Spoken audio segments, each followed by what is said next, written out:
गरमा गरम। अंकल जी मैं लो तू समोसा या तू हैं अंकल जी, अभी तो मेरी शादी हुई ना भैया। अबे सारे तू मुझसे ताऊ कह ले, फूफा कह ले, जीजा कह ले, और इच्छा होए तो मुझसे पापा कह ले, लेकिन मुझसे अंकल जी मत कहिए। अब मैं अपनी मम्मी को बुला के ला रहा हूँ। मम्मी को बुलाएंगे? मम्मी मम्मी जो कह रहा हूँ मेरे से पापा का कह रहे, जो कह रहा हूँ मेरे लाड़ा से पापा का। अरे जो क्या कर रही हो तुम? जो क्या कर रही हो? पापा ने कब तूने जैसे पापा को फर्ज ना निभावा हो, एक दो समोसा ना खिला सकते जाके ले। अब तुम जो क्या कर रही हो?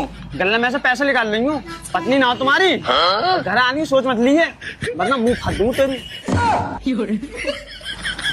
देख 50 रुपया को फायदा भावना वो कर। हाँ मम्मी देखो यार जो तो पापा कहलवान बहुत भारी पर वो